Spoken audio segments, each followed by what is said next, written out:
नमस्कार दोस्तों, जैसा कि आप जानते हैं दिल्ली यूनिवर्सिटी में मार्च 2021 में फर्स्ट और थर्ड सेमेस्टर के एग्ज़ाम होने जा रहे हैं और इसके अंदर जो ये एग्ज़ाम होंगे ये होंगे ओपन बुक एग्ज़ाम।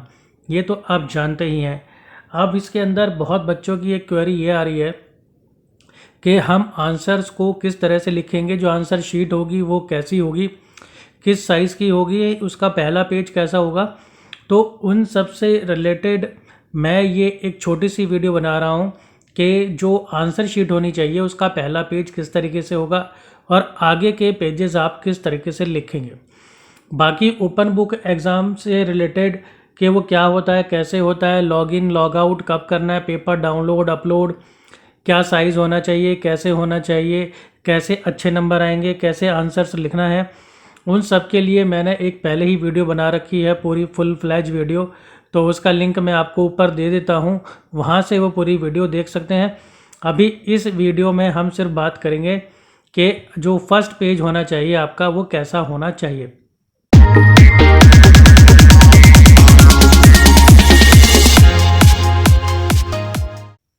तो ये जो डिटेल्स मैंने ली है, ये डिटेल मैंने ली है जो गाइडलाइंस आई थी एसयूएल की साइट पर और या दिल्ली यूनिवर्सिटी की साइट पर कि आपको किस तरीके से पहला पेज लिखना है।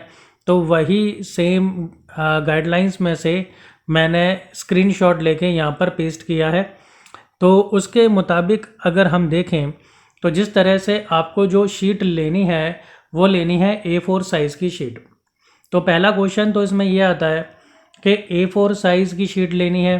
फिर दूसरी कि किस तरह की शीट लेनी है, प्लेन शीट लेनी है जैसे फ़ोटोकॉपी वाली होती है, या फिर हम रूल्ड शीट्स भी ले सकते हैं।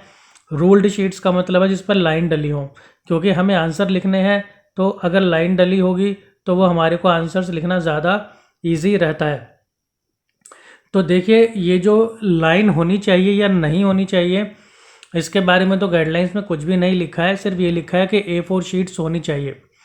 तो अब अगर आप मान लीजिए प्लेन शीट लेते हैं फ़ोटोकॉपी वाली, तो फ़ोटोकॉपी वाली में लाइंस नहीं होती हैं तो आपको आंसर्स लिखने में बड़ी दिक्कत आएगी, टेढ़े मेढ़े आंसर्स आप लिखना शुरू कर दोगे लाइन में।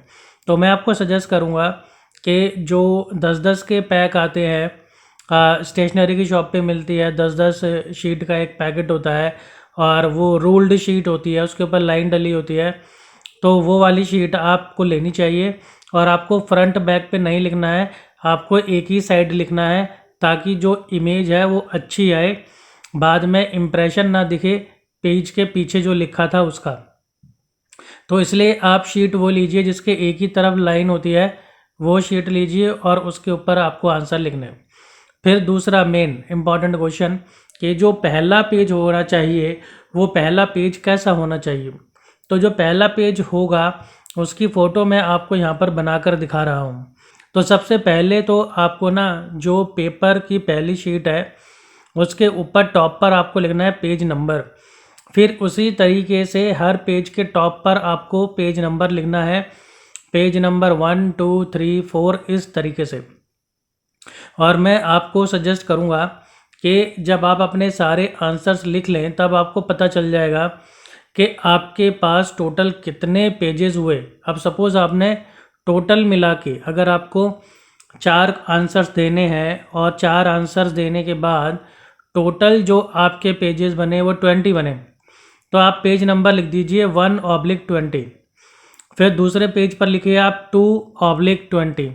इससे क्या होता है, ये पता चल जाता है कि भाई इस बच्चे के टोटल नंबर ऑफ़ पेजेस कितने हैं।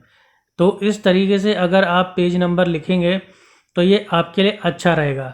इस तरह से पेज नंबर लिखना दिल्ली यूनिवर्सिटी ने बोला नहीं है कि कैसे लिखना है, सिर्फ ये बोला है कि पेज नंबर लिखना है। तो अगर हम हर पेज नंबर पर ये भी लिख देंगे कि हमारी टोटल नंबर ऑफ़ शीट्स कितनी है, तो ये हमारे लिए ना सेफ़ रहेगा कि भाई मेरी टोटल इतनी शीट्स है। फिर उसके बाद ये फ्रंट पेज पर आपको ये 9 डिटेल्स लिखनी है। ये डिटेल्स आपको सिर्फ फर्स्ट पेज पर लिखनी है, आपको हर पेज पर नहीं लिखनी है। तो ये क्या क्या है, ये है, पहले आप लिखेंगे date and time of examination. जो भी तारीख होगी और उसका जो भी टाइम है 2:30 बजे का या 9:30 बजे का, जो भी वो टाइम है वो लिखेंगे।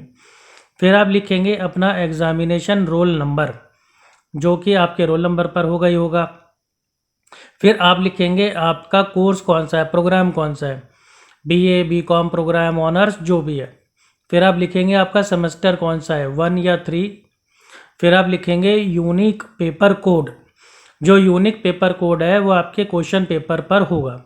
क्वेश्चन पेपर आप डाउनलोड करेंगे तो उसके ऊपर होता है और आपके रोल नंबर में भी होता है। इसके बाद आप लिखेंगे टाइटल ऑफ पेपर, वो कौन सा पेपर है। सपोज़ अगर अकाउंट्स का पेपर है तो उसको आप लिखेंगे फाइनेंशियल अकाउंटिंग। फिर आप लिखेंगे नेम ऑफ द कॉलेज और इंस्टीट्यूट। अगर आप जैसे रेगुलर के बच्चे हैं तो आप अपने कॉलेज का नाम लिखेंगे, आप एनसीवेब के बच्चे हैं तो आप एनसीवेब लिखेंगे, आप एसओएल के बच्चे हैं तो आप एसओएल लिखेंगे। फिर आपको लिखना है ईमेल आईडी अपनी, और ये वो ईमेल आईडी होनी चाहिए जो आपने एसओएल में दी है, और ये रजिस्टर्ड ईमेल आईडी होनी चाहिए और वर्किंग होनी चाहिए, क्योंकि आपके आंसर शीट सबमिट करने का जो कंफर्मेशन है वो कंफर्मेशन इसी ईमेल आईडी पर आता है। और फिर लास्ट में लिखेंगे आप मोबाइल नंबर अपना। तो ये सारी की सारी जो डिटेल है ये गाइडलाइंस में से मैंने ली है। और उसके बाद आप नीचे करेंगे सिग्नेचर बॉटम पे, और ये जो सिग्नेचर है ये सिग्नेचर आपको हर पेज पर करना है। तो पेज नंबर और सिग्नेचर आपके हर पेज पर आएंगे। सिग्नेचर का मतलब होता है कि ये पेज आपने ही लिखा है अपने हाथ से, और ये जो 9 डिटेल्स हैं ये 9 डिटेल्स सिर्फ और सिर्फ जो है वो पहले पेज पर ही आएगी।